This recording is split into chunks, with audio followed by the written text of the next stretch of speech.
The slap echoed through the first-class cabin like a gunshot. 3-year-old Elijah's crying stopped for just 1 second before exploding into heartbroken sobs. His mother Simone clutched him to her chest, trembling. Flight attendant Bethany stood frozen, her hand still raised, her face twisted with anger and disgust. Around them, passengers sat in shocked silence. Then a deep voice cut through the air from the back of the cabin.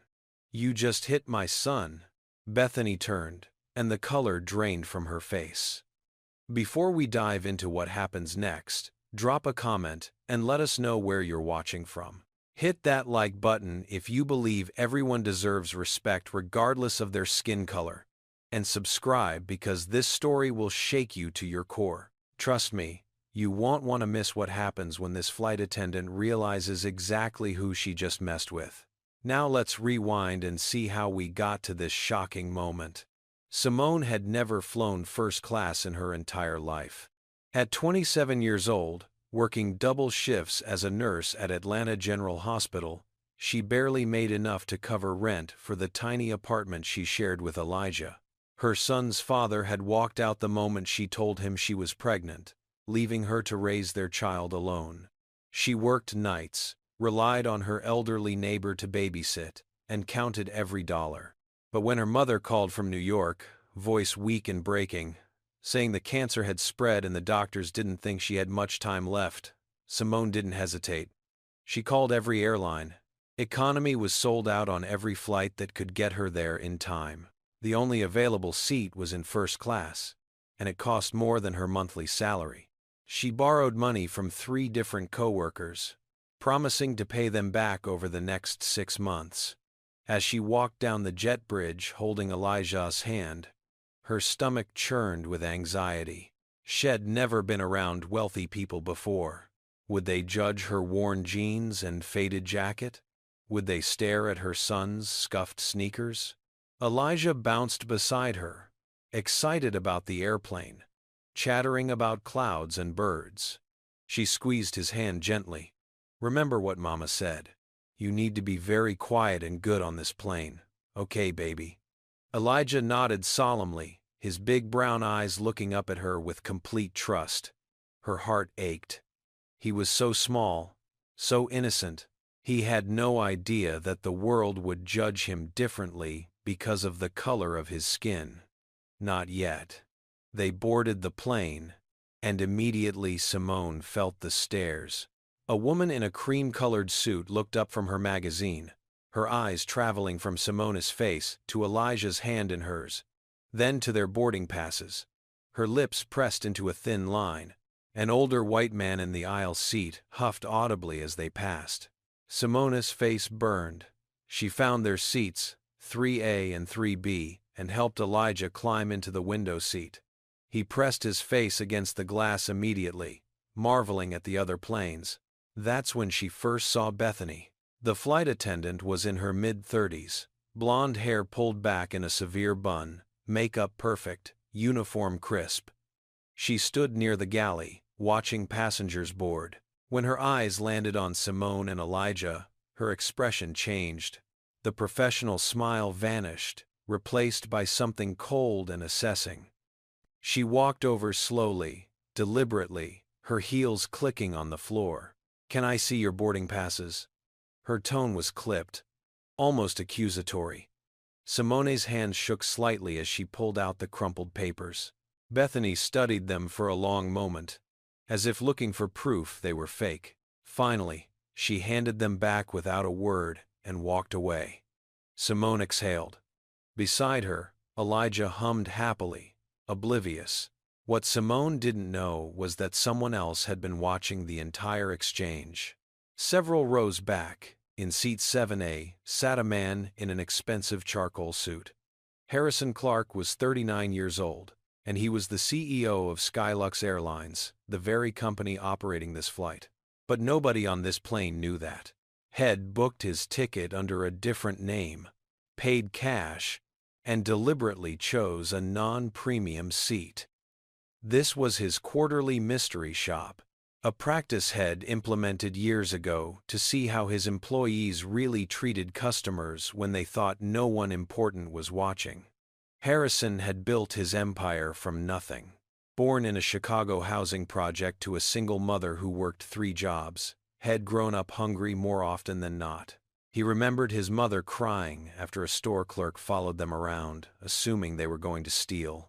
He remembered teachers who looked at him and saw a future criminal instead of a future CEO. He remembered the exact tone of voice people used when they decided you weren't worth their respect, and had just heard that exact tone from one of his own flight attendants. He settled back in his seat, pulled out his phone, and opened a notes app. He began documenting everything he observed. The time Bethany approached Simone, her body language, her tone. This was going to be educational. Meanwhile, in the front of the cabin, Bethany returned to the galley where 2 other flight attendants, Marcus and Delilah, were preparing for departure. Marcus was a young black man, barely 2 years into the job. Delilah was Latina, experienced and professional. Bethany rolled her eyes dramatically. "Did you see who's in 3A?" She muttered to Delilah, quiet enough that passengers couldn't hear, but loud enough for Marcus to catch.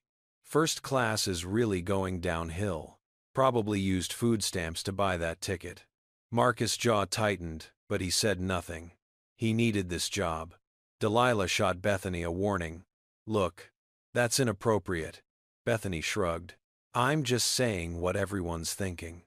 You know those people don't belong up here. She probably can't even afford to tip. Those people." Delilah's voice was sharp now. "You need to check yourself." Bethany waved her off. "Oh, please, don't be so sensitive. I'm not racist. I'm just realistic. There's a reason first class exists, and it's for people who know how to behave. That kid is going to be a nightmare. You watch."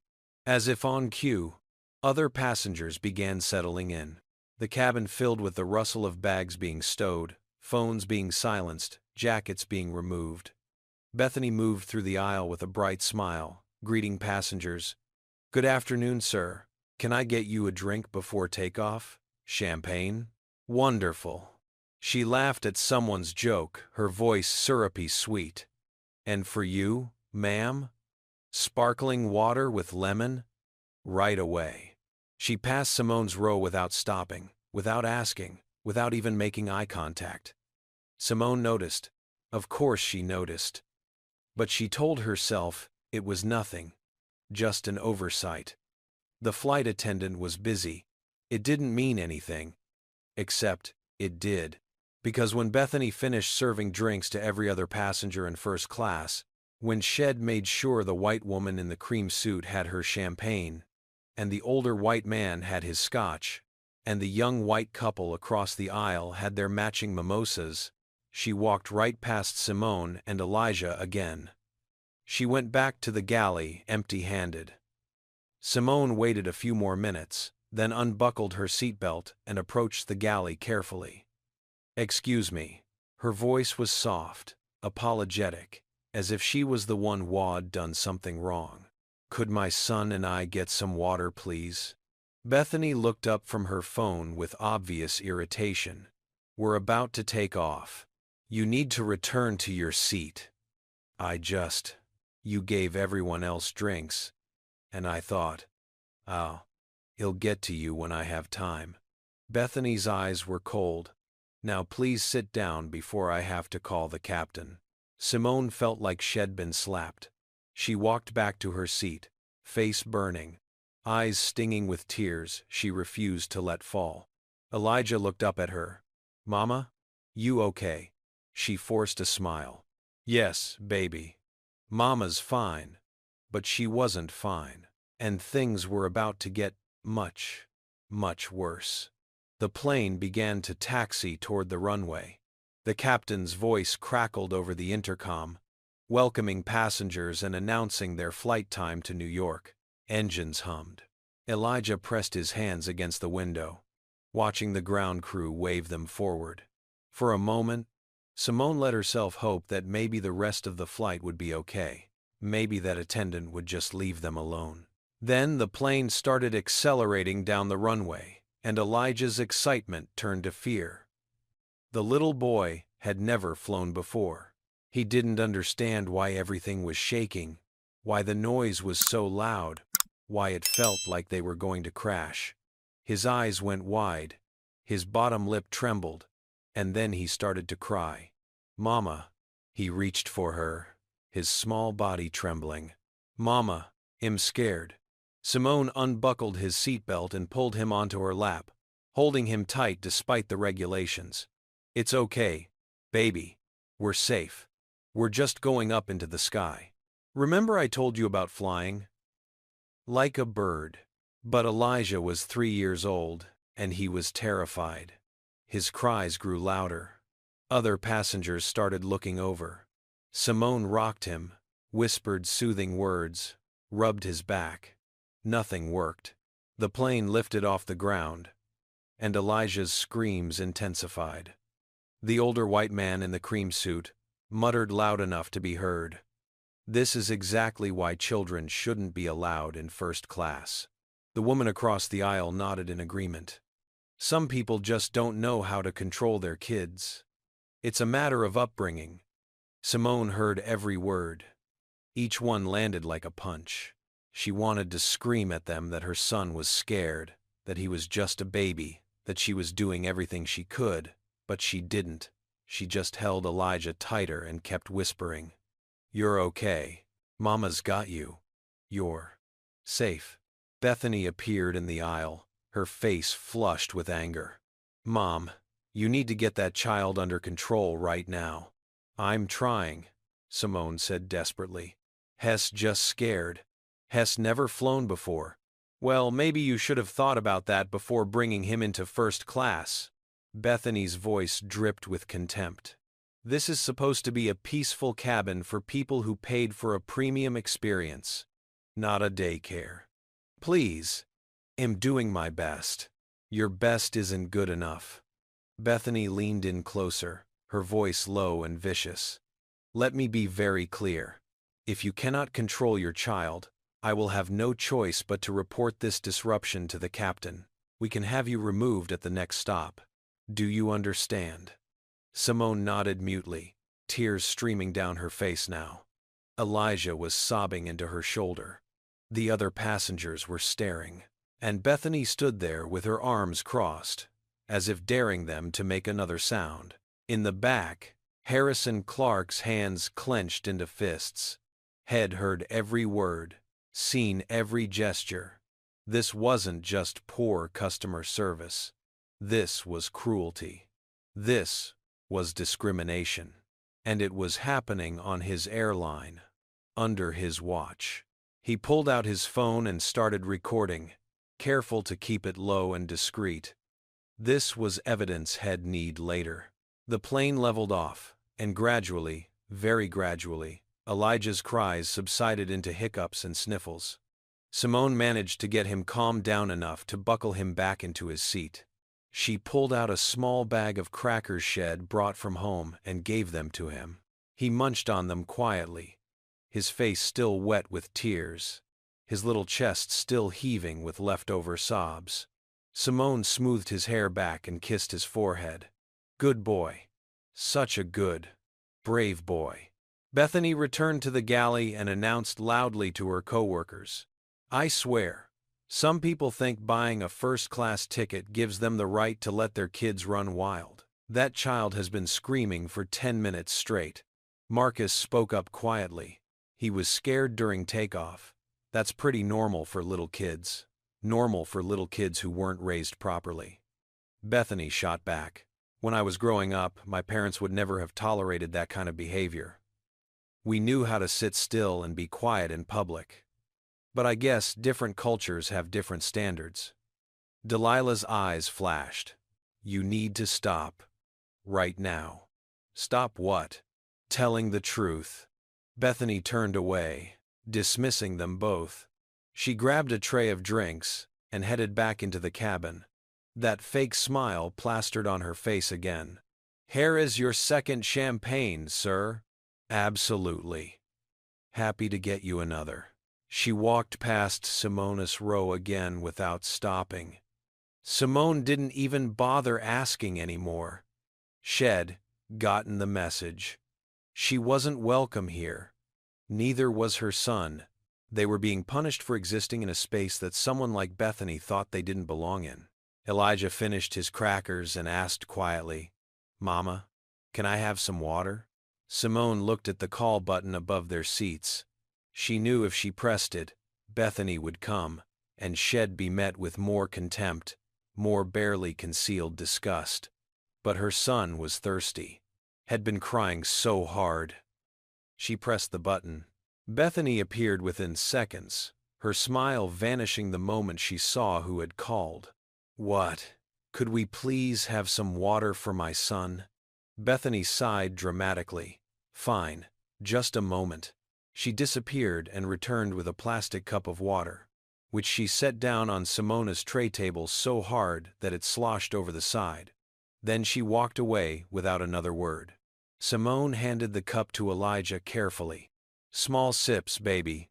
Slow." Elijah took the cup in both hands. He was tired from crying, his movements shaky. The cup was too full, his hands too small. And as he lifted it to his mouth, the inevitable happened. The cup tipped. Water spilled down the front of his shirt, onto the seat, onto the floor, and splashed onto the cream-suited woman in the row ahead. The woman shrieked, "Oh my God! This suit cost $2,000! Look what that child did." Simone's heart stopped. "I'm so sorry. I'm so sorry." She grabbed napkins from the seat pocket and tried to help, but the woman jerked away from her. "Don't touch me! Just keep your child away from me!" Other passengers turned to stare. The judgment in their eyes was suffocating. Simone knelt down, trying to clean up the water from the floor, her hands shaking so badly she could barely hold the napkins. Elijah started crying again, this time from embarrassment and fear. "I'm sorry, Mama. I'm sorry. It's okay, baby. It was an accident. It's okay." But it wasn't okay. Because Bethany had heard the commotion and was storming down the aisle, her face bright red with fury. "That is it." Bethany's voice rang through the cabin like a whip crack. Every conversation stopped. Every head turned. The entire first-class section focused on the unfolding scene, like spectators at a gladiator match. Simone stood up from where she'd been kneeling, still holding soaked napkins, her face streaked with tears. "Please, I'm so sorry. It was an accident. I'll pay for the dry cleaning. You'll what?" Bethany stepped closer, invading Simone's space, her body language aggressive and threatening. "You'll pay for a $2,000 suit on a nurse's salary? You'll pay for the disruption you've caused to every passenger in this cabin? You'll pay for the 15 minutes of screaming that gave everyone a headache." My son was scared. 3 years old. He didn't mean to. I don't care what he meant to do. Bethany's voice rose higher. The professionalism she'd maintained with other passengers had completely evaporated. "I warned you. I told you to control your child. But clearly, you can't. Clearly, you don't belong here." Those last words hung in the air like poison gas. You don't belong here. Not you can't afford this. Not you're having a difficult time. You don't belong here. The meaning was crystal clear. Simone felt something break inside her. She'd endured the stares, the whispers, the deliberate exclusion. She'd apologized for existing in this space. She'd tried so hard to make herself and her son invisible, inoffensive, acceptable, and it didn't matter. It had never mattered. Because to Bethany, they would never belong here, no matter how well they behaved. "We have just as much right to be here as anyone else," Simone said quietly, but with a strength that surprised even herself. "We bought our tickets. We paid for these seats. My son made a mistake because he's a child, but that doesn't mean we don't belong. Bethany's eyes narrowed. Don't you dare talk back to me. I am the authority on this aircraft. And if I say you're being disruptive, then you're being disruptive. Do you understand me? Elijah, still sitting in his seat, was crying harder now. He could feel the anger in the air even if he couldn't fully understand it. He reached for his mother, his small voice breaking. Mama, I want to go home. Please, I want to go home. Simone turned to comfort him, but Bethany grabbed her arm. Don't you turn away from me when I'm talking to you. Let go of me. Simone pulled her arm free. Don't touch me. I'll do whatever is necessary to maintain order on this flight. Bethany's face was so close to Simone's now that she could smell the coffee on her breath. You people think you can come into spaces like this and act however you want. You think the rules don't apply to you. Well, I'm here to tell you that they do. You people. There it was again. The mask had fully slipped now, and everyone in the cabin could see exactly what Bethany really thought. Marcus appeared from the galley, his face stricken. Bethany, that's enough. Let's all just take a breath. And stay out of this, Marcus. Bethany didn't even look at him. This doesn't concern you. It concerns all of us. You're making a scene. I am making a scene. Bethany whirled on him. That child has been screaming since takeoff, and now he's destroyed another passenger's property. If you can't see that she needs to be held accountable, then maybe you're part of the problem too. The silence that followed was deafening. Marcus stepped back, hurt and anger warring on his face. Delilah stood frozen in the galley entrance, and the passengers watched, with a mixture of discomfort and anticipation, like they knew something terrible was about to happen, but couldn't look away. Bethany turned back to Simone and Elijah. The little boy was still crying, still reaching for his mother, his whole body shaking with sobs. And something in Bethany snapped.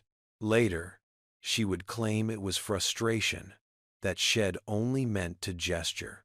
But what happened next was crystal clear to every person in that cabin. Bethany bent down, her face level with Elijah's, and she hissed, "Stop that crying right now, you little." Her hand came up. Fast, deliberate.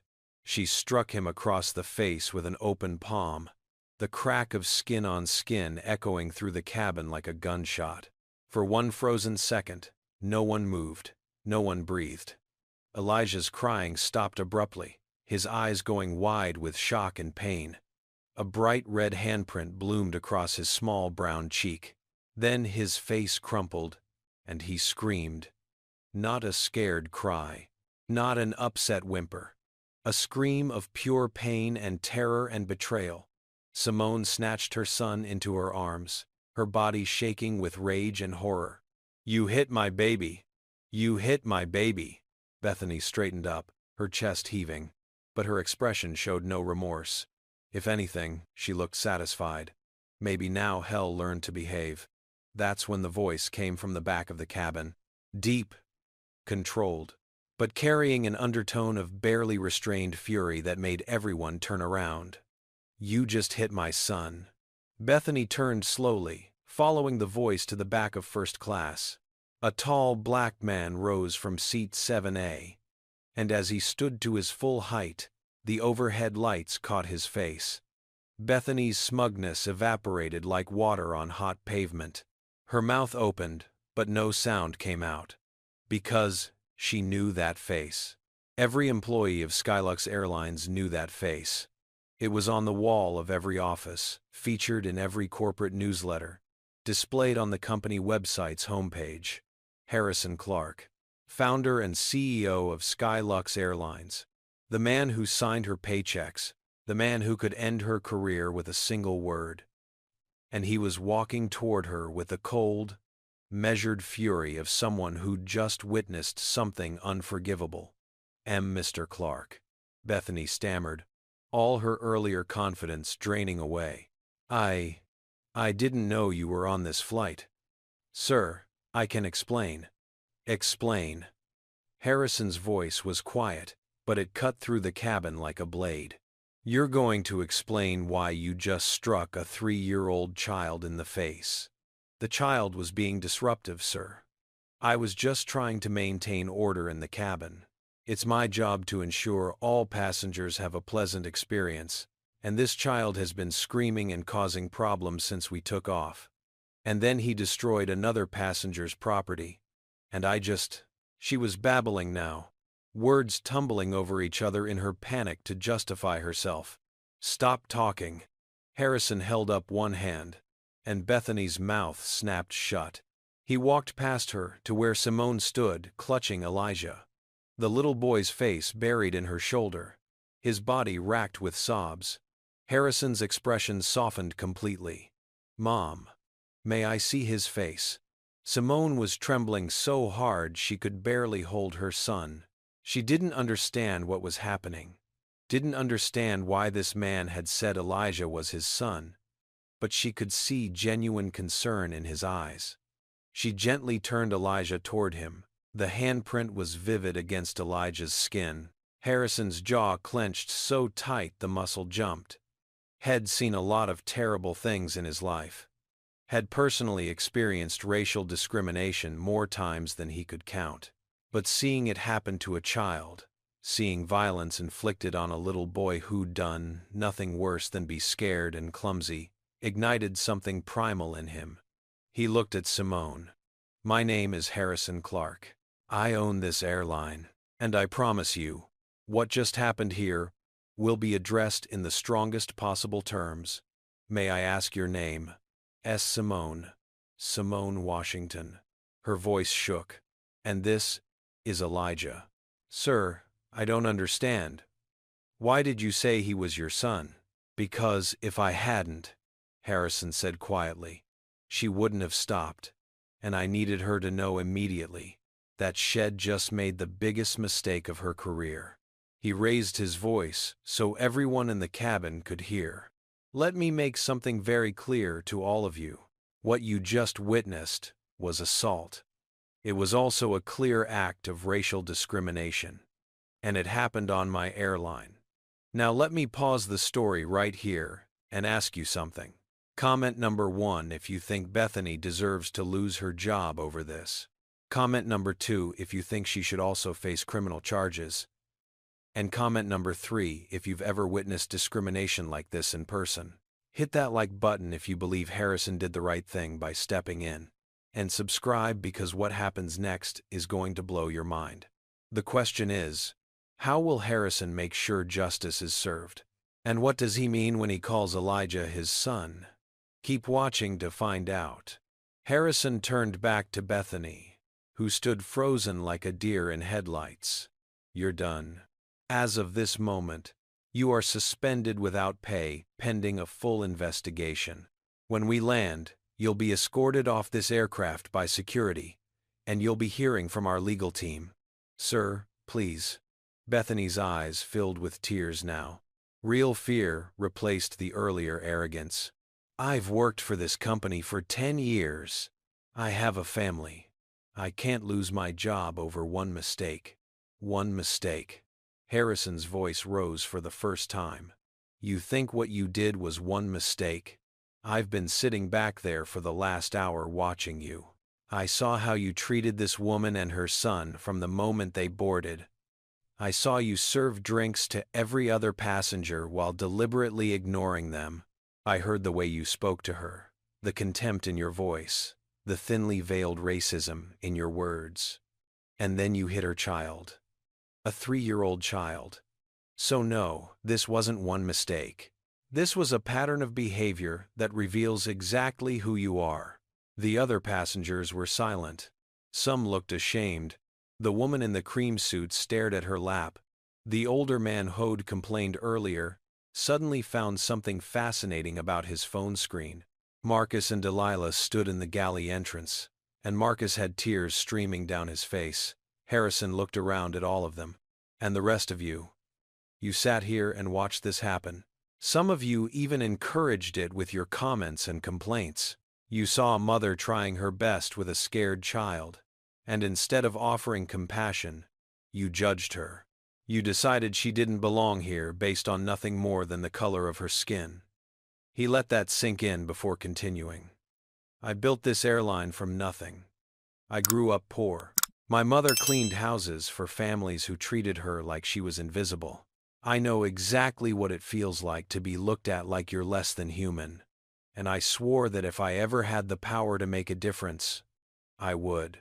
So here's what's going to happen. Harrison pulled out his phone and made a call. This is Clark. I need you to arrange for police to meet us when we land at JFK. Yes, on the Atlanta to New York flight. There's been an incident. A flight attendant assaulted a passenger, a child. He paused, listening. I don't care if it causes delays. I want full documentation and I want charges pressed. And contact our legal department. I want them ready to support the family if they choose to pursue civil action. Yes, I'm serious. Get it done. He hung up and looked at Simone. Mom, if you want to press charges against her and file a lawsuit against the airline for emotional distress and the trauma your son experienced, my legal team will help you pro bono. You won't pay a cent for representation. Simone couldn't speak, couldn't process what was happening. This powerful man was offering to help her, a nobody nurse from Atlanta, who couldn't even afford this ticket without borrowing money. It didn't make sense. Why? She finally whispered. Why are you doing this? Harrison's expression softened again. Because it's the right thing to do. And because... He hesitated, then continued. Because, when I look at your son, I see myself 36 years ago. Different place, different situation, but the same scared little boy who didn't understand why people hated him for no reason.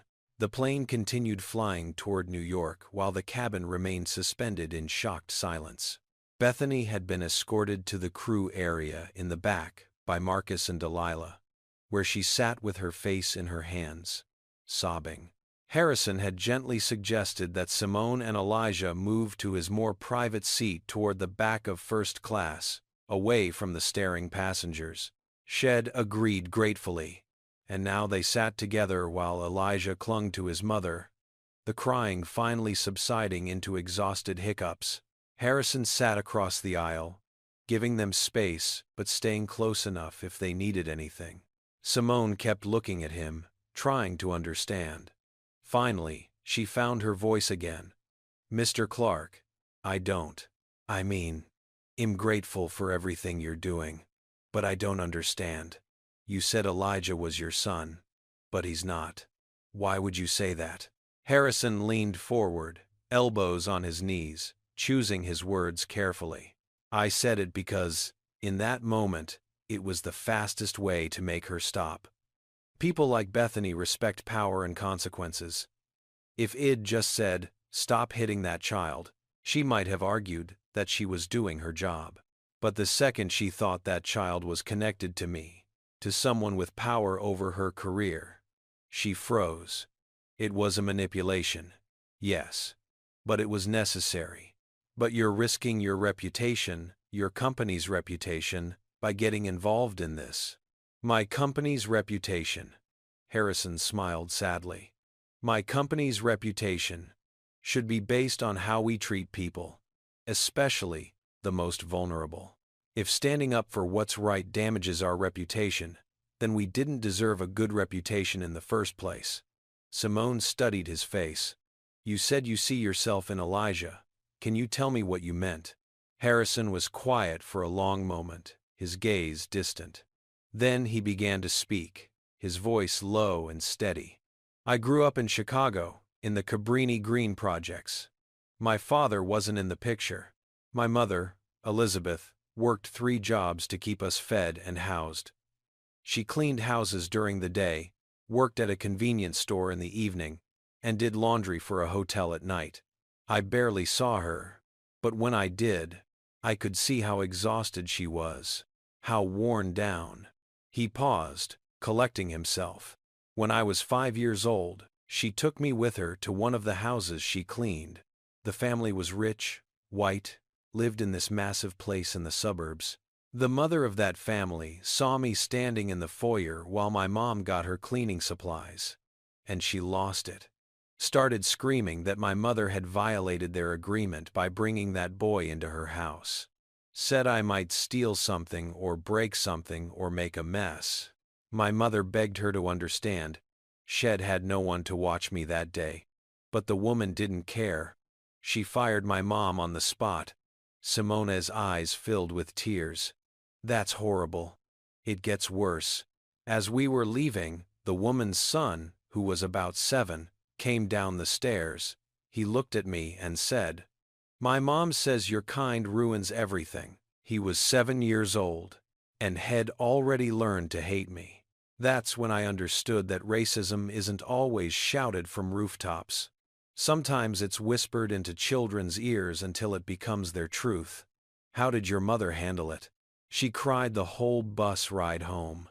Not because of the lost job, she could find another one, but because she felt like Shed failed to protect me from the ugliness of the world. I remember her holding me and saying, "Baby, you're going to grow up and be someone important. You're going to be so important that people like her will have to treat you with respect, whether they want to or not." Harrison's voice roughened with emotion. She died when I was 19. Heart attack. Probably from working herself to death trying to give me a chance at a better life. I never got to show her what I became. Never got to give her the easy life she deserved. Simone reached across the aisle and touched his hand. She knew. Mothers always know. They sat in comfortable silence for a moment. Then Simone spoke again. "I'm flying to New York because my mother is dying. Cancer. The doctors say she has maybe a week left. I borrowed money from 3 people to buy this ticket because there were no economy seats left. This is my first time in first class, and I was so nervous about it, worried that people would judge us, that Elijah would do something wrong, and then everything I was afraid of happened." "None of this is your fault," Harrison said firmly. "You did nothing wrong. Your son did nothing wrong. You were targeted from the moment you stepped on this plane because Bethany made assumptions about who you were based on your skin color. That's on her, not you. But Elijah did spill the water. That latest suit really is expensive." And he was crying so loud. Has 3 years old. 3-year-olds cry. 3-year-olds have accidents. That's universal, regardless of race. But a white child would have been met with patience and understanding. Your son was met with hostility and violence. Do you see the difference? Simone nodded slowly. Shed, always known racism existed, had experienced it herself in smaller ways throughout her life. But seeing it directed at her innocent child, seeing someone actually hurt him, had shattered something inside her. What happens now? Now, we make sure this never happens to anyone else. Harrison pulled out his phone again. "I'm going to have my team meet us at the airport. Well, get Elijah checked by a doctor to document the injury. Well, file a police report. And then we're going to have a very serious conversation about what Skylux Airlines stands for." As he spoke, Delilah approached cautiously from the galley. "Mr. Clark? I'm so sorry to interrupt, but may I speak with you for a moment?" Harrison nodded, and she sat down in the empty seat next to him, her hands twisting nervously in her lap. "Sir, I need to tell you that this isn't the first time Bethany has said or done inappropriate things. Marcus and I have both heard her make racist comments before. We reported it to our supervisor 6 months ago, but nothing was done. We were told that unless a passenger complained, there was nothing to investigate." Harrison's jaw tightened. "Give me the name of that supervisor." "Paul Henderson. Has the regional manager for flight crews." "Not anymore." Harrison typed something into his phone. "Anyone who knew about this behavior and did nothing is complicit. They're all done." Delilah's eyes widened. "Sir, I don't want to cost people their jobs. You didn't cost them anything. Their choices cost them their jobs. You did the right thing by reporting it. The failure was in the people above you who ignored it. He looked at her seriously.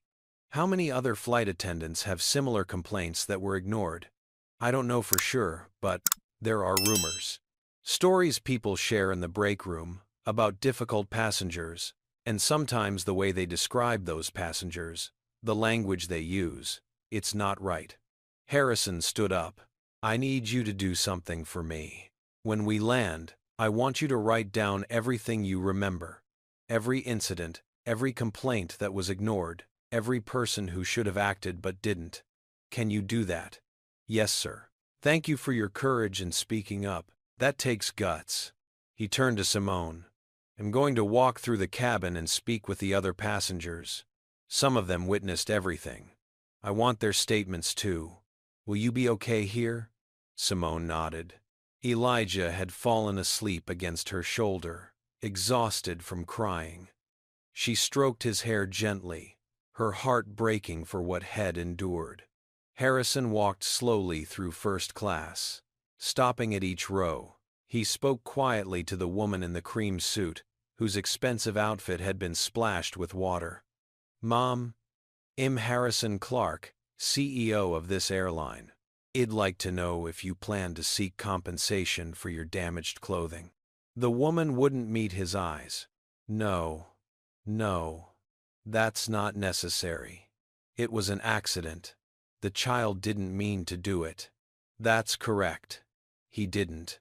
So I hope you'll reconsider how you reacted in the moment. She nodded miserably. I'm sorry.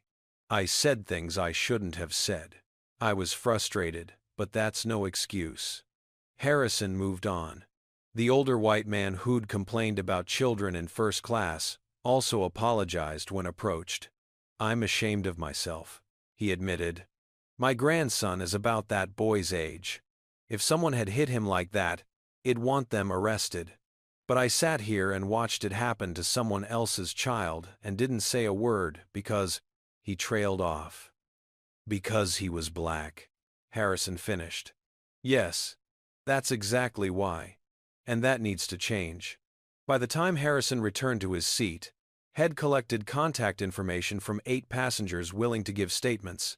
Most had expressed remorse for their inaction. A few had defended their silence by saying they didn't think it was their place to intervene. Harrison had politely but firmly told them that it's always your place to intervene when you witness injustice.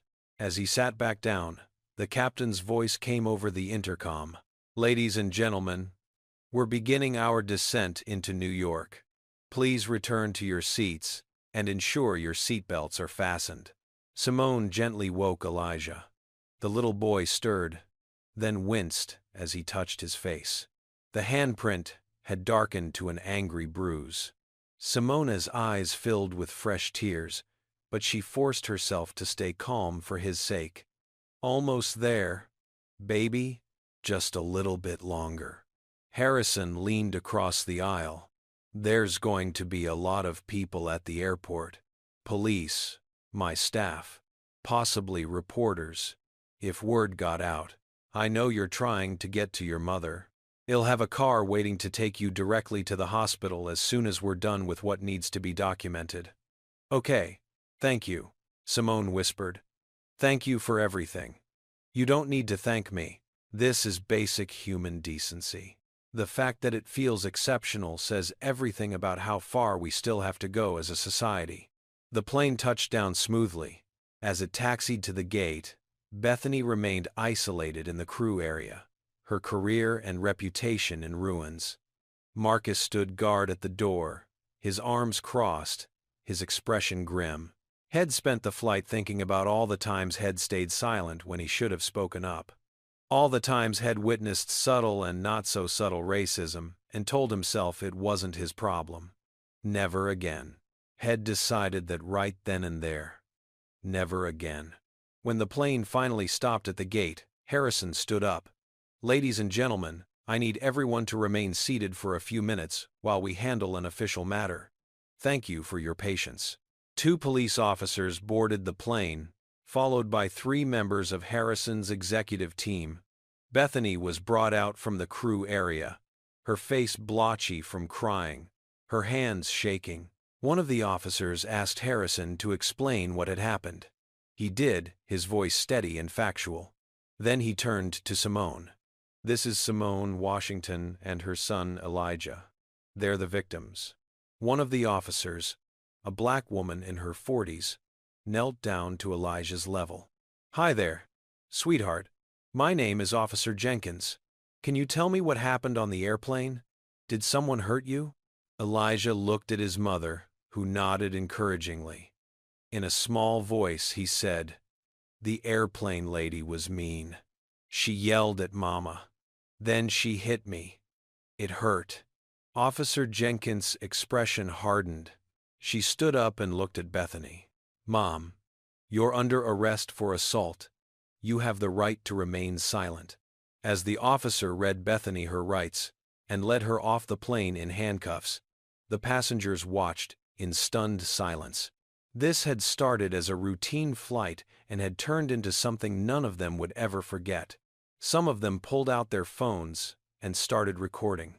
By the time the plane emptied, multiple videos from multiple angles were already uploading to social media. JFK Airport had seen a lot of drama over the years, but the scene at Gate B14 was unprecedented. News crews had somehow gotten word of what happened and were set up at the end of the jetway, cameras ready. Airport security had to form a perimeter to keep them back. Harrison's legal team consisted of 4 lawyers in expensive suits, all carrying briefcases and tablet computers, moving with the efficient precision of people who'd done this before. A doctor from the airport medical clinic stood ready to examine Elijah. Harrison coordinated everything like a general commanding troops. Had built an empire by being decisive and strategic, and those skills were on full display now. "Dr. Martinez, please examine the child and document all injuries. Make sure you photograph everything. Linda," he turned to one of his lawyers, "I want you with Miss Washington at all times. If the police need to interview her, you're present. If reporters try to approach her, you handle it." "Understood." "Yes, sir." "Thompson, I want you at the police station with the arresting officers. Make sure everything is filed correctly. I want charges for assault on a minor, and any other charges that apply. And I want it clear that we're cooperating fully with the investigation." "On it." "Rodriguez, contact every news outlet that's here. Tell them I'll give a statement in 30 minutes. Not before. I want time to make sure Miss Washington and her son are taken care of first." The machine that was Harrison's business empire had kicked into high gear. But in the middle of all this corporate efficiency and legal maneuvering, Harrison hadn't forgotten the human element. He walked over to where Simone sat with Elijah, while Dr. Martinez examined the boy's face. "How is he, doctor?" Dr. Martinez looked up, her expression grave. Significant bruising across the left cheek and jaw. Some swelling. No broken bones, which is fortunate, but the force was substantial. "This will hurt for several days. I'm going to recommend over-the-counter pain medication and ice packs. I'm also going to recommend that he see a child psychologist. The physical injury will heal, but the emotional trauma might last longer." Harrison nodded. He looked at Simone. "My team will cover all medical expenses. Therapy, medication, whatever he needs. And I meant what I said about the car to the hospital. It's waiting outside right now. One of my assistants will go with you to make sure you get there safely." Simone's composure finally cracked.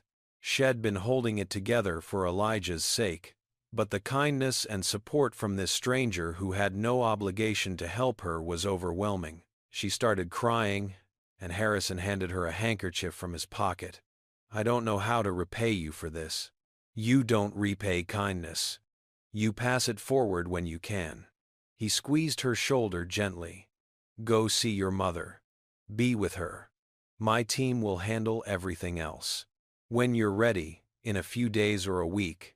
Well, sit down and talk about next steps. But right now, family comes first. Simone hugged him impulsively, and Harrison returned the embrace. Over her shoulder, he saw his legal team watching with barely concealed surprise. Their CEO was not known for being emotionally demonstrative, but then again, they'd never seen him deal with something that hit this close to home. A young woman in a professional pantsuit approached. "Miss Washington? My name is Angela. I'm Mr. Clark's personal assistant. I have a car waiting to take you to which hospital?" "Mount Sinai," Simone said, wiping her eyes. "My mother is in the ICU. Well, have you there in 20 minutes. I've also taken the liberty of calling ahead to let them know you're coming." Angela's efficiency was comforting in its own way. She took Elijah's hand gently. "Come on, sweetie. Let's get you to your grandma." As they walked away, Elijah turned back and waved at Harrison. The CEO waved back, his throat tight with emotion. Then he turned to face the wall of cameras and reporters waiting for him. He walked out into the terminal, and immediately the questions started flying. "Mr. Clark, is it true one of your flight attendants assaulted a child? Can you confirm the victim was a black toddler? Is this a case of racial discrimination? Will you be firing the employee involved?" Harrison held up his hand, and the reporters quieted down. Had always had that effect on people, a natural authority that commanded attention. He looked directly into the cameras. "My name is Harrison Clark. I'm the founder and CEO of Skylux Airlines. Today, on one of our flights, I personally witnessed an employee commit an act of violence against a 3-year-old child. I witnessed that same employee engage in clear racial discrimination against the child's mother from the moment they boarded. And I witnessed a system failure that allowed this employee to maintain such prejudices despite previous complaints against her." He paused, letting that sink in. The cameras were rolling, recording every word. This would be on every news channel within the hour. Good. He wanted it everywhere. "The employee, Bethany Caldwell, has been terminated immediately and is currently under arrest. She will face the full consequences of her actions, both criminal and civil. But more than that, I'm announcing today that Skylux Airlines will undergo a complete review of our hiring practices, training protocols, and complaint procedures.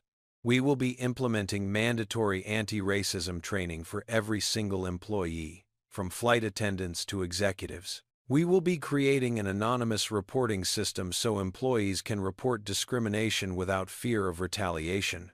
And we will be donating $1 million to organizations that fight against racial injustice." A reporter called out, "Some people are saying you're only doing this because you happen to be on the flight. What do you say to that?" "I say they're right. I was only able to intervene because I was there. But how many times has something like this happened when I wasn't there? How many passengers have been mistreated, discriminated against, or harassed, and no one with power stepped in? That's what we need to fix. Not just on my airline, but across the entire industry." "Why did you tell the flight attendant the child was your son when he wasn't?" Harrison smiled grimly. "Because I knew that the fastest way to stop her was to make her understand there would be consequences. She didn't care about hurting that child, but she cared about hurting the CEO's son. That tells you everything you need to know about how power and privilege work in our society. And that's what we're going to change." The press conference went on for another 20 minutes. Harrison answered every question honestly, refused to deflect or minimize what had happened, and made it clear that this was personal for him. Finally, he wrapped it up. "I need to get back to work. There's a lot to do, but I want to end by saying this. If you witness injustice, speak up. If you see discrimination, intervene. If you have power, use it to protect those who don't. That's how we make the world better. One action at a time. Thank you." As he walked away from the cameras, his chief legal counsel caught up with him. "Boss, That was a hell of a statement. The board is going to have opinions about the $1 million donation. The board can have all the opinions they want. I'm still the majority shareholder. The donation stands. Some people are going to say you're being too political. Then they can fly someone else's airline. I'm not going to stay silent about racism because it might hurt our stock price. They walked through the terminal together, heading toward the Skylux executive offices that were housed in a building adjacent to the airport. Harrison's phone was blowing up with calls and texts. He ignored all of them for now. There was one more thing he needed to do today. He called his head of HR into his office an hour later. Paul Henderson, the regional manager ignored complaints about Bethany, was already there, waiting, looking nervous. "Paul," Harrison said without preamble. "You're fired." "Sir, I can explain." "Explain what?" "That you received complaints about an employee engaging in racist behavior and you did nothing? That you told the people reporting to you that without a passenger complaint, there was nothing to investigate? That you enabled this situation through your inaction?" Paul's face went red. "I was following company policy. We can't fire someone just because of rumors." "They weren't rumors. They were concerns raised by other employees. And company policy is about to change drastically. You're done. Security will escort you out. Your employment contract will be sent to you tomorrow, and you'll be hearing from our legal team about your role in creating a hostile work environment." After Paul was escorted out, Harrison turned to his HR director. "I want a full audit of every complaint filed in the last 5 years that was dismissed without investigation. I want to know how many other Bethanys we have working for us. And I want them all gone." "Sir, if we fire everyone who's ever made an inappropriate comment, we might be looking at dozens of terminations." "Then so be it. I'd rather have an airline with fewer employees and better values than an airline that puts profits over human dignity."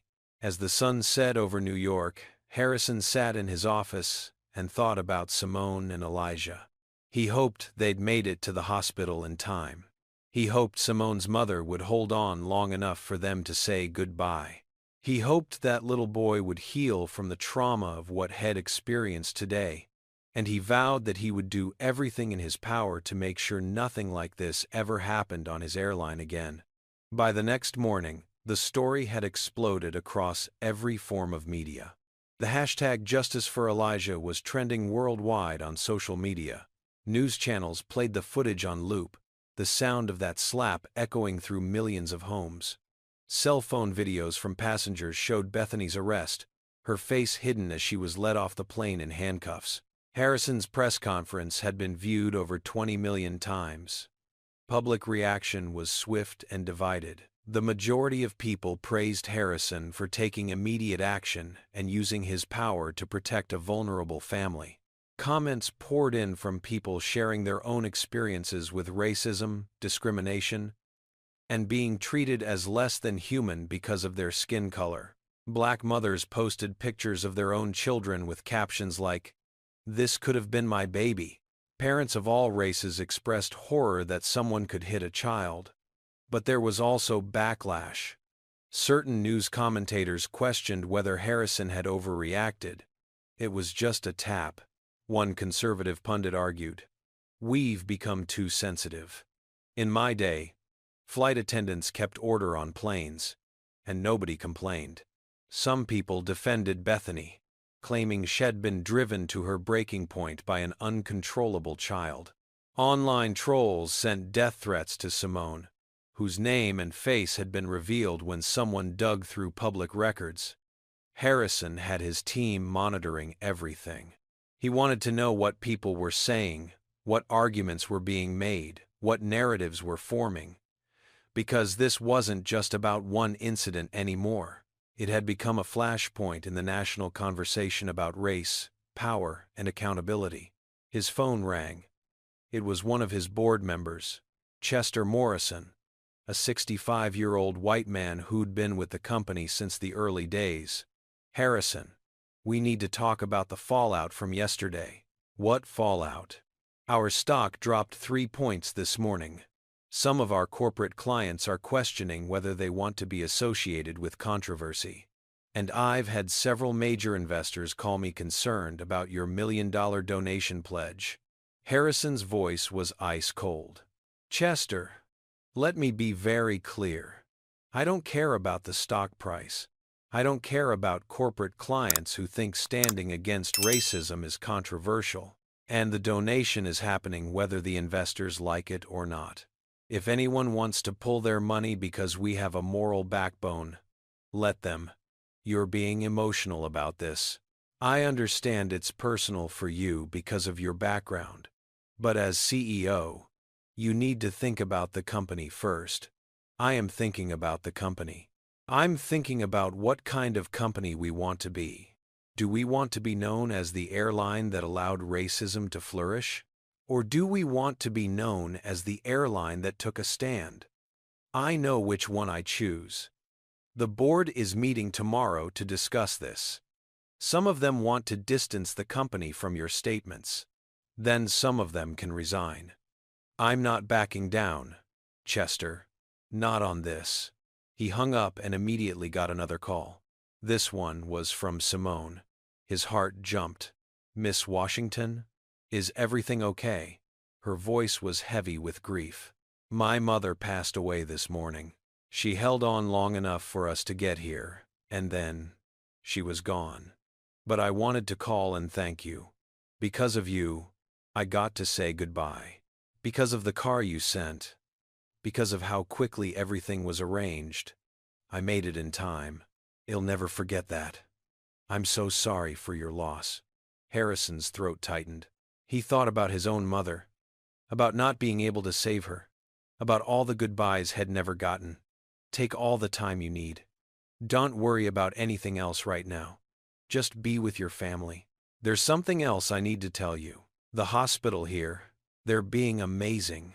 The staff found out what happened on the plane, and they've been so kind to Elijah. One of the nurses is a child psychologist, and she's been talking to him, making sure he's processing everything. She says he's resilient, but he'll need ongoing therapy. Whatever he needs, well, make sure he gets it. Mr. Clark." "Harrison, why are you doing all this? You don't know us. We're nobody to you. You're not nobody. You're human beings who deserved better than what you got. And I have the power to help, so I'm helping. That's all there is to it." After they hung up, Harrison sat in his office and stared out the window at the New York skyline. He thought about power and responsibility. He thought about all the people who had power over him when he was young, and how most of them had used it to keep him down. He'd vowed that when he had power, he'd use it differently. His assistant knocked on the door. "Sir, there's someone here to see you. She says it's urgent." "Who?" "Bethany Caldwell's mother." Harrison's eyebrows rose. "Send her in." The woman who entered was in her 60s, thin and tired looking, her hands twisting a purse strap nervously. "Mr. Clark, I'm Barbara Caldwell.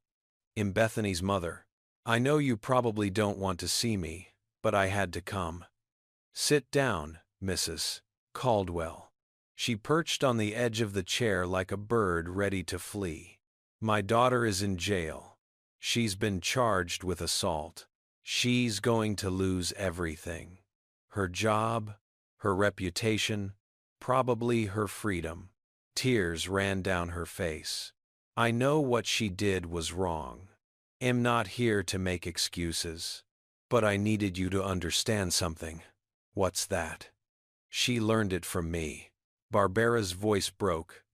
"The way she thinks about people who are different from her, the prejudice, the fear. I taught her that. Not deliberately, not by sitting her down and saying hate black people, but through 1,000 small moments.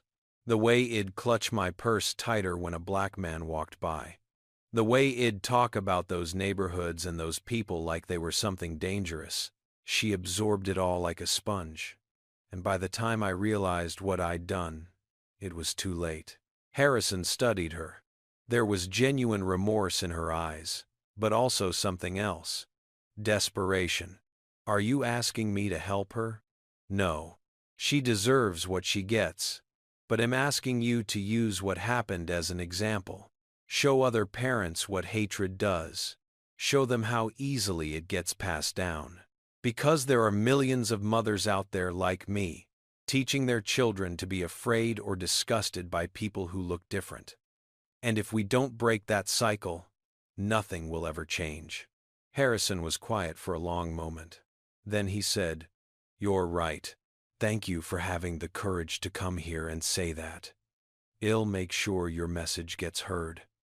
After she left, Harrison felt emotionally drained. It was barely noon, and had already had more intense conversations than most people have in a month. But there was no time to rest. The news cycle was still churning, and he needed to stay ahead of it. His PR director came in with a laptop. "Boss, you need to see this. Someone started a GoFundMe for Simone and Elijah. It's already raised over $200,000. Harrison pulled up the page. The description read, "This family has suffered enough. Let's show them that the world has more love than hate." Thousands of people had donated, leaving comments of support and solidarity. Many shared their own stories of discrimination. It was both heartbreaking and beautiful. "Make sure someone reaches out to whoever started this," Harrison said. "I want to match the total amount raised dollar for dollar. Whatever they get, well, double it." "Sir, you're already paying for their legal fees and medical expenses. I don't care." "Do it." As the day wore on, more developments came in. The police investigation revealed that Bethany had a history of complaints from neighbors and acquaintances, all following the same pattern. Shed called the police on a black family at a park because their children were too loud. Shed filed a noise complaint against her Hispanic neighbors, claiming they were having parties every night when surveillance footage showed they weren't. Shed even tried to have a black delivery driver banned from her building because he looked suspicious. A lawyer from Harrison's team brought him the full file. "She's a serial racist, boss. This wasn't a one-time loss of control. This is who she is. Make sure all of this gets shared with the prosecutor. I want them to have the full picture when they're deciding on charges." Meanwhile, at Skylux headquarters, the promised review was underway. HR was interviewing every employee, asking about experiences with discrimination, both as victims and witnesses. The results were disturbing. Out of 3,000 employees, over 200 reported having witnessed or experienced discriminatory behavior that had never been properly addressed. 47 employees were flagged for immediate investigation based on multiple corroborating complaints. Harrison called an emergency company-wide meeting that evening. Every employee across all locations joined via video conference. Thousands of faces filled the screen. Harrison looked at all of them and felt the weight of responsibility. "I founded this airline 20 years ago with a simple mission: to make travel accessible and enjoyable for everyone. Everyone. Not just the wealthy, not just white people. Everyone. But somewhere along the way, we lost sight of that. We allowed a culture to develop where discrimination was tolerated as long as it was quiet, where complaints were ignored if they seemed inconvenient, where power protected prejudice."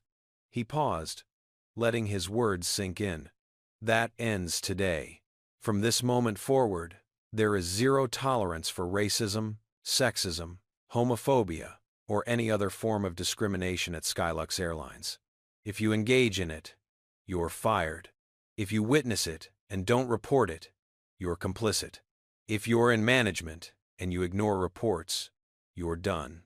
Is that clear?" Thousands of heads nodded on the screen. But Harrison also saw some faces that looked angry, resistant. Good. Let them be angry. Let them quit if they couldn't handle treating people with basic respect. "We're going to make mistakes as we implement these changes. We're going to have hard conversations.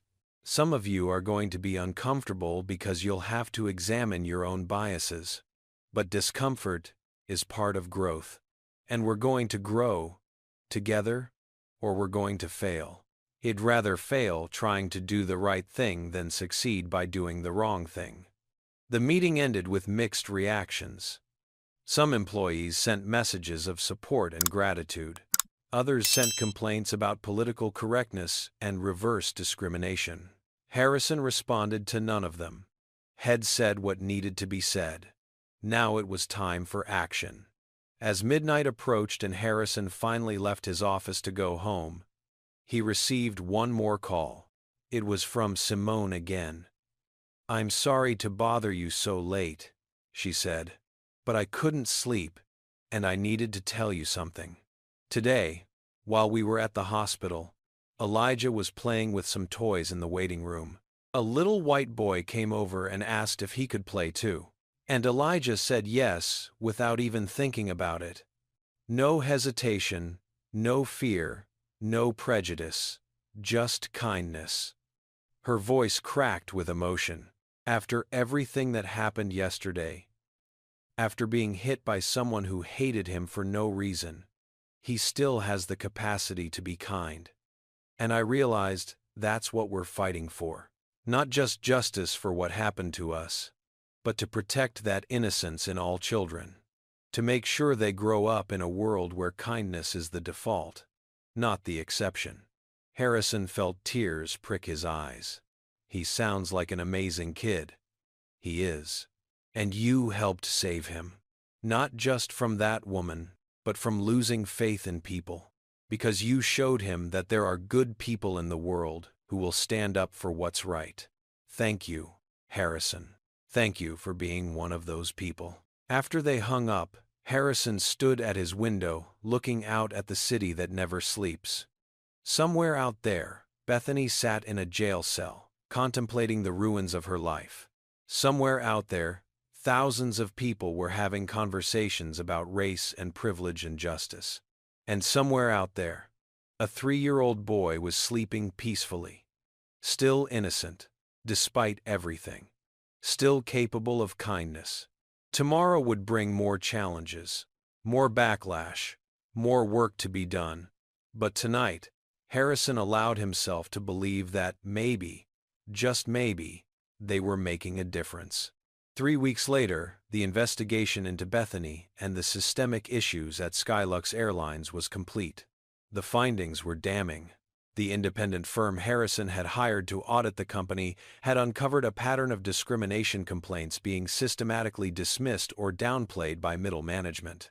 They'd found evidence that certain managers actively discouraged employees from reporting incidents, warning them it would be career suicide to make waves. The report recommended terminating 23 employees for direct acts of discrimination and 7 managers for enabling a hostile work environment. Harrison approved every single one. The terminations happened on the same day, all at once, sending shockwaves through the company. But he also made sure that the employees who'd tried to report problems and been silenced received public commendations and promotions. The story stayed in the news cycle because Bethany's trial became a spectacle. Her lawyers tried to argue that she'd been under stress, that the child had been disruptive, that she'd only tapped him to get his attention. But the video evidence was clear. Multiple angles showed the force of the slap, the red mark it left, the child's traumatized reaction. Character witnesses came forward, including neighbors, former co-workers, and even her ex-husband, all describing a pattern of racist behavior going back years. The prosecution presented text messages from Bethany's phone, where she'd used racial slurs casually in conversations with friends. They showed social media posts where she'd complained about diversity hires and quotas ruining her workplace. They brought in expert witnesses who explained how implicit and explicit bias translated into discriminatory actions.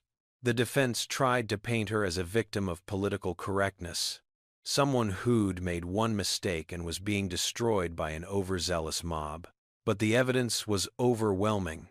The jury deliberated for less than 4 hours before returning a guilty verdict on assault charges. Bethany was sentenced to 18 months in prison, 3 years probation, and mandatory counseling for her racist beliefs.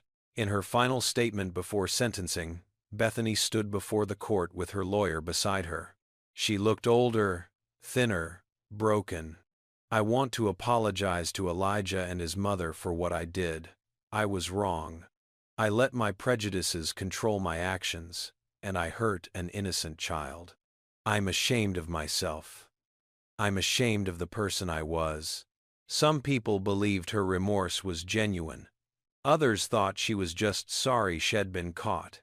Harrison, watching from the back of the courtroom, wasn't sure which it was. Maybe it didn't matter. What mattered was that actions had consequences, and that message needed to be clear. But the story didn't end with Bethany's conviction.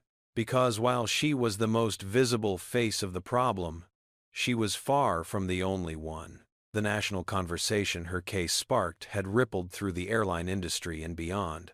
Other airlines started reviewing their own policies.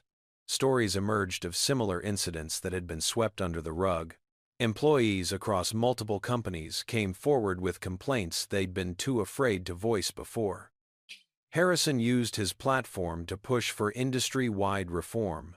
He testified before Congress about the need for federal regulations requiring anti-discrimination training and independent oversight of complaint procedures. He worked with civil rights organizations to develop best practices. He partnered with universities to research implicit bias in customer service industries. Some people accused him of grandstanding, of using tragedy for publicity. But Harrison didn't care. He knew his motives, and he knew the impact his actions were having. Within 6 months, 4 major airlines had implemented new policies directly modeled on what Skylux had done. Within a year, legislation was introduced in Congress, requiring standardized anti-discrimination protocols across the entire transportation industry. Meanwhile, Simone and Elijah were trying to rebuild their lives. The money from the GoFundMe, matched by Harrison's donation, had eliminated all her debt and given her a financial cushion for the first time in her life. She was able to take time off work to grieve her mother and focus on Elijah's therapy. The child psychologist working with him reported that he was processing the trauma well, though he was afraid of airplanes now.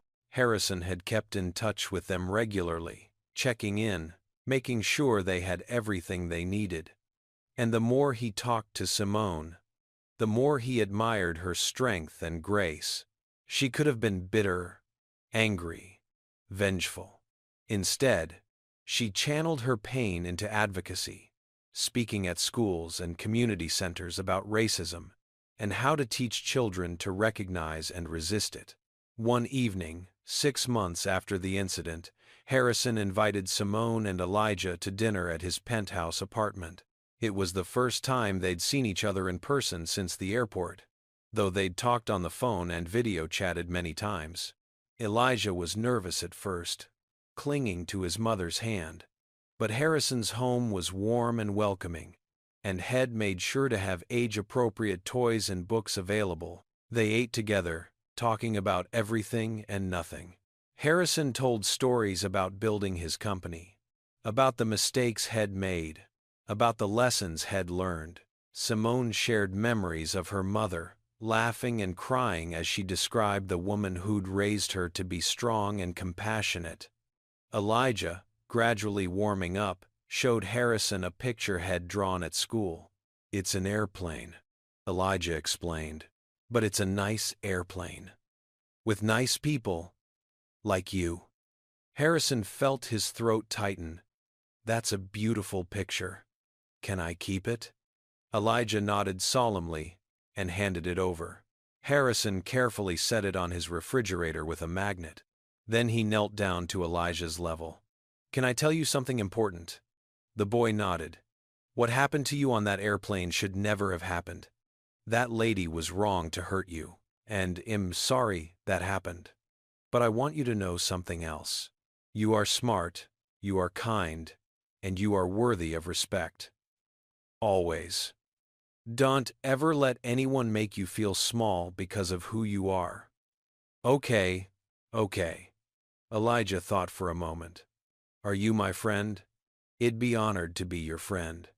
Elijah hugged him spontaneously, and Harrison hugged back, careful and gentle. Over the boy's shoulder, he saw Simone wiping tears from her eyes. After Elijah went to play with toys in the living room, Simone and Harrison sat in the kitchen drinking coffee. You didn't have to do all this, she said. The donations, the legal support, staying involved with us. You could have walked away after that day. I could have, but I didn't want to. You and Elijah, you remind me why I do what I do, why I built this company. It wasn't for money or power. It was to prove that someone like me, someone from where I came from, could succeed. And now that I have succeeded, I have a responsibility to use that success to help others. You've changed our lives. You know that, right? Not just financially. You gave me hope that the world can be better, that there are people who will stand up when it matters. Harrison smiled. You would have been fine without me. You're one of the strongest people I've ever met. I didn't feel strong when that woman was yelling at me, and I couldn't do anything to protect my son. But you did protect him. You held him. You comforted him. You got him to safety, and then you didn't let that moment define you. You turned it into something positive. That's real strength. They talked late into the night, and as Harrison watched Simone and Elijah eventually leave, heading down to the car Head arranged to take them home safely, he felt something he hadn't felt in years: peace. Head done the right thing, and Head followed through. His mother would have been proud. But the next morning brought an unexpected twist. Harrison's assistant burst into his office with urgent news. Boss, you need to see this. The investigative team found something while going through old employee records for the audit. What? Simone Washington's mother, Lorraine Washington, worked for Skylux 25 years ago. She was a contract cleaner. And there's a note in her file from the HR manager at the time. It says she refused payment for 1 month because she'd heard that the company was struggling financially, and she wanted to help. The note says she specifically asked that any money she would have been paid should go toward providing scholarships for employees' children who wanted to go to college. Harrison's world tilted. What? The assistant pulled up the file on her tablet and showed him. There was a photo attached to the employee record. A younger version of the woman Harrison had only seen briefly in a hospital bed, unconscious, just before she died. But it was unmistakably Simona's mother.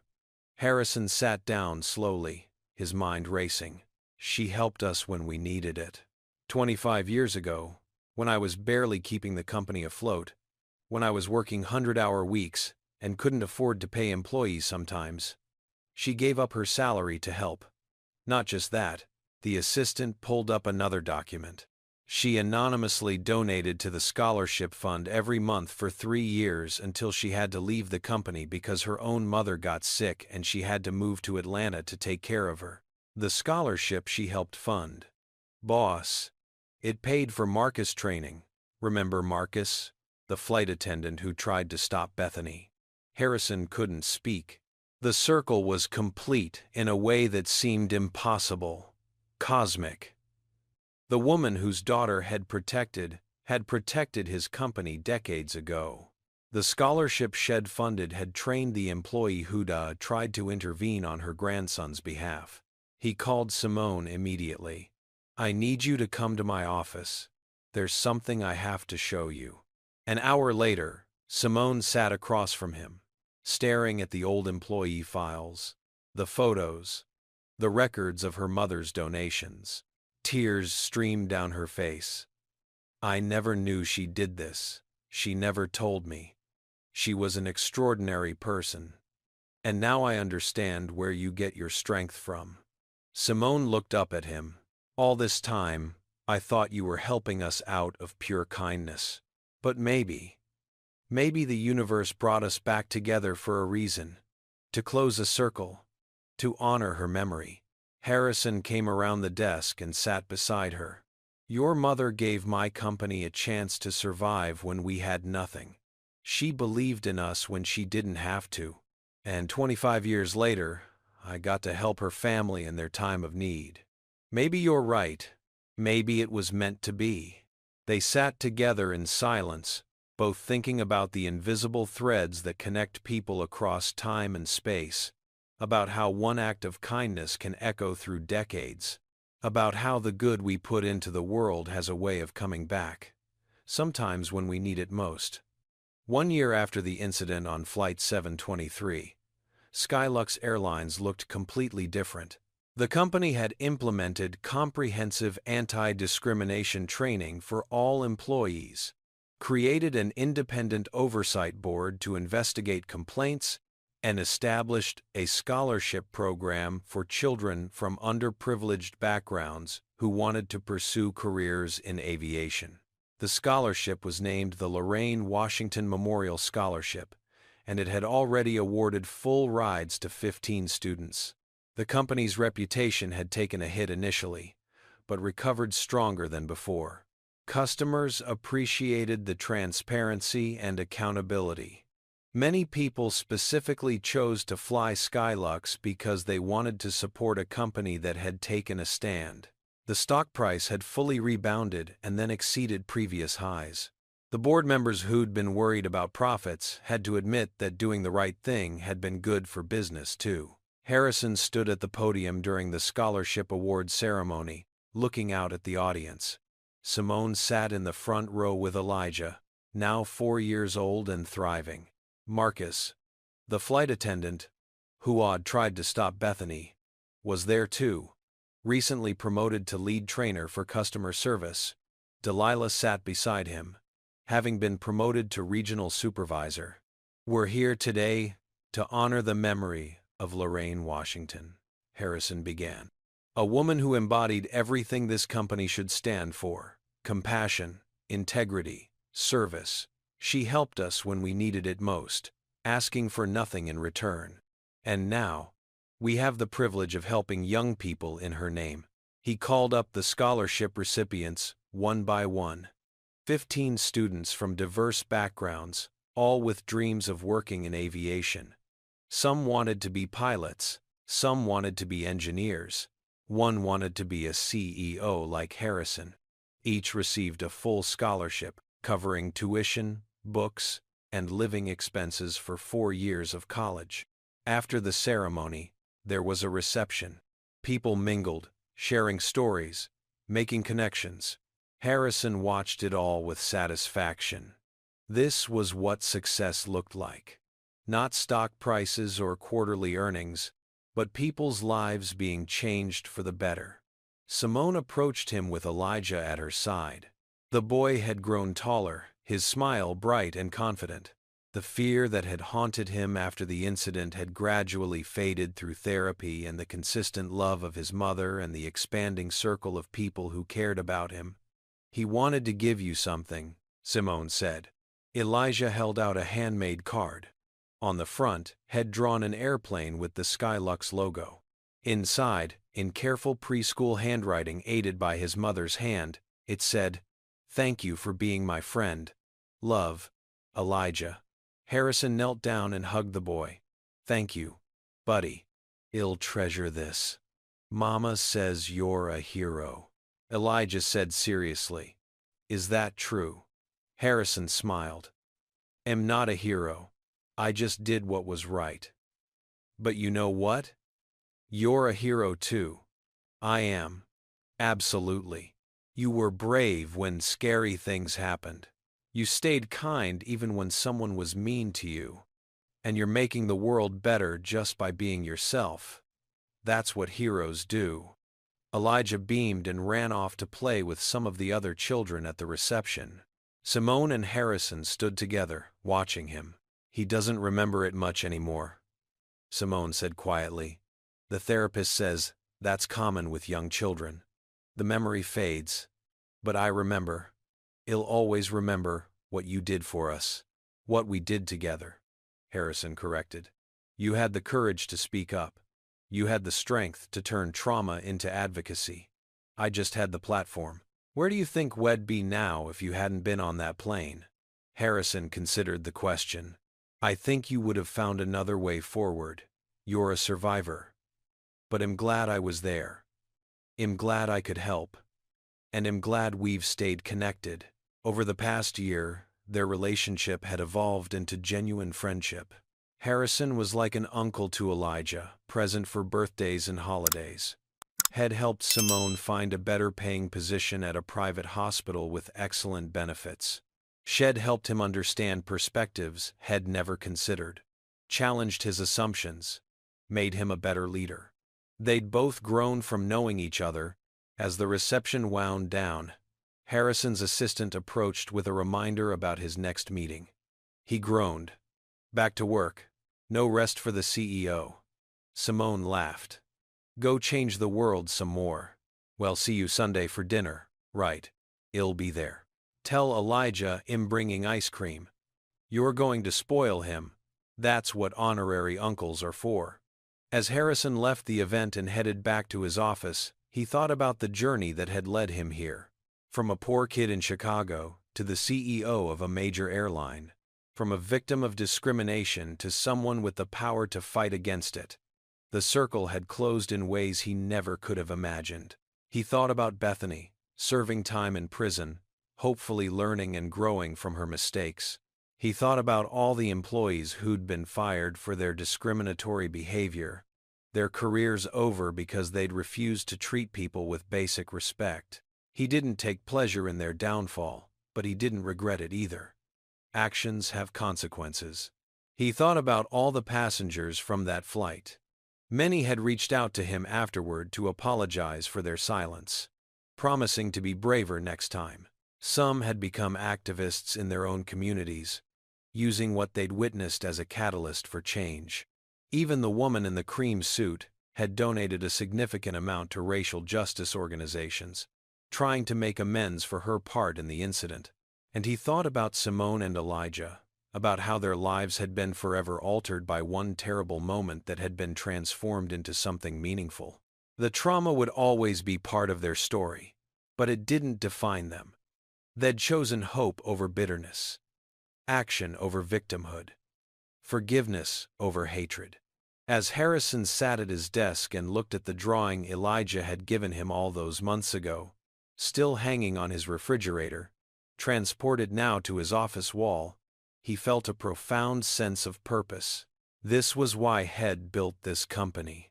This was why Head fought so hard to succeed, so that when moments like that flight arrived, Head have the power to make a difference. 3 years later, the story had become legend within the aviation industry. The flight that changed everything was how people referred to it. Business schools taught it as a case study in corporate responsibility. Training programs used it as an example of how to handle crises with integrity. And children's books were written about a little boy who encountered hatred but was saved by kindness. Elijah was 7 now, thriving in school, loved and protected. He wanted to be a pilot when he grew up, and Harrison had promised to help make that dream come true. Simone had gone back to school, earning her degree in public health, and now ran a nonprofit organization focused on combating racism in healthcare settings. She traveled the country giving talks, sharing their story, inspiring others to speak up and take action. Harrison had stepped back from day-to-day operations of Skylux to focus on advocacy work full-time. The airline ran smoothly under new leadership that shared his values. He spent his days working with legislators, meeting with activists, funding initiatives, and using his wealth and influence to push for systemic change. And through it all, the 3 of them stayed connected: Simone, Elijah, and Harrison. An unlikely family formed through trauma and transformed by love. They celebrated holidays together, vacationed together, supported each other through life's challenges. The bond forged on that terrible day had become unbreakable. On the anniversary of Lorraine's death, They visited her grave together. Elijah placed flowers on the headstone, while Harrison and Simone stood with their arms around each other. "She'd be so proud of you," Harrison said quietly. "She'd be proud of all of us." Simone replied. "She'd say we took the worst day and made something beautiful from it." Elijah looked up at them. "Grandma's in heaven, right?" "Yes, baby. Do you think she knows what happened? That Mr. Harrison helped us." Simone smiled through tears. "I think she knows, and I think she brought him into our lives for a reason." Harrison thought about that moment on the plane when Head stood up, when Head made the choice to intervene rather than stay silent. It would have been easy to turn away, to tell himself it wasn't his problem. But Head learned long ago that silence in the face of injustice is itself a form of injustice. And Head vowed never to be silent. That single moment of courage had rippled outward in ways he never could have predicted. Lives changed, policies reformed, conversations started, hearts opened. All because someone with power chose to use it for good. As they walked away from the cemetery, Elijah reached up and took Harrison's hand on one side and his mother's hand on the other. Three people, different backgrounds, different stories, united by love and purpose. The world still had so much work to do, so many injustices to correct, so many systems to reform. But in this moment, walking together in the sunshine, they were proof that change was possible. That night, Harrison received an email from Marcus, the flight attendant. It included a photo of a young woman in a pilot's uniform standing in front of a Skylux plane. The caption read, "My daughter just completed her training. She's the first person in our family to become a pilot. Thank you for creating a company where people like us can thrive. Thank you for standing up when it mattered. You changed more lives than you'll ever know." Harrison stared at the photo for a long time. Then he forwarded it to Simone with a simple message. "This is why we don't give up. This is why we keep fighting. Because every life we touch goes on to touch other lives. The circle keeps expanding." She wrote back immediately. "Mom used to say that kindness is like planting seeds. You might not see the tree grow, but someday someone will sit in its shade. I think she'd be happy to know her kindness grew into a forest." Harrison thought about forests and seeds, and circles closing. He thought about how one woman's generosity 25 years ago had saved his struggling company, how that company had provided him the platform to save her grandson decades later, how that salvation had inspired reforms that would protect countless others, how those protected others would go on to create even more change. It was all connected. Every act of courage, every moment of standing up for what's right, every choice to be kind when cruelty would be easier. They all mattered. They all added up. They all created the world we live in together. And as Harrison finally shut down his computer and headed home, he carried that knowledge with him. Tomorrow would bring new challenges, new injustices to fight, new opportunities to make a difference. But tonight, he allowed himself to rest in the certainty that they were making progress. Slowly, imperfectly, but undeniably, they were bending the arc of the moral universe toward justice. So now I want to hear from you. Comment and tell me, have you ever witnessed injustice and found the courage to speak up? Or was there a time you stayed silent and wish you'd acted differently? Share your stories in the comments because your experiences matter and might inspire someone else to be brave when it counts. And if this story moved you, if it made you think about the power we all have to create change, then hit that like button.